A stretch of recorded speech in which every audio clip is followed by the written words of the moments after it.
ఈశాన్య రాష్ట్రాల్లో భారీ వర్షాలు కుంభవృష్టిని కురుస్తున్నాయి. గత 3 రోజులుగా ఎడతెరిపి లేకుండా కురుస్తున్న వర్షాలకు అస్సాం, సిక్కిం, అరుణాచల్ ప్రదేశ్లలోని అనేక జిల్లాలలో అతలకుతలం అవుతున్నాయి. 3 రాష్ట్రాల్లో భారీ వర్షాలకు పలు చోట్ల బ్రహ్మపుత్ర నది ప్రమాదకర స్థాయిలో ప్రవహిస్తుండటం ఆందోళన కలిగిస్తుంది. ఈ నేపథ్యంలో 3 రాష్ట్రాల ముఖ్యమంత్రులతో పాటు మణిపూర్ గన్నవర్తో కేంద్ర హోంశాఖ మంత్రి అమిత్ షా మాట్లాడారు. కేంద్ర ప్రభుత్వం కేంద్రం సహాయానికి సిద్ధంగా ఉందని వారికి భరోసా ఇచ్చారు. అస్సాంలోని 15 జిల్లాల్లో భారీ వర్షాలు కురుస్తున్నాయి. దాదాపు 78,000 మంది తీవ్రంగా ప్రభావితమైనట్లు ప్రాథమికంగా అంచనా వేస్తున్నారు. దీనితో పలు చోట్ల రోడ్లు, రైళ్లు, ఫెర్రీ సర్వీసులకు అంతరాయం కలుగుతోంది. డిబ్రూగఢ్ జిల్లాలో బ్రహ్మపుత్ర ప్రమాదకర స్థాయిలో ప్రవహిస్తోంది.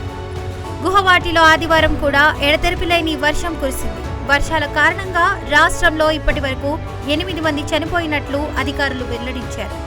ముఖ్యంగా బ్రహ్మపుత్ర నది ప్రమాదకర స్థాయికి చేరుకోవడం స్థానికులను ఆందోళనకు గురిచేస్తోంది. అరుణాచల్ ప్రదేశ్లోని కొన్ని రోజులుగా కురుస్తున్న వర్షాల కారణంగా పలు చోట్ల కొండచర్యలు విరిగిపడ్డాయి. సిగిన్ నది ఉప్పొంగి ప్రవహిస్తుండడం డజౌరిజోలో ఆకస్మిక వరదలకు కారణమైంది.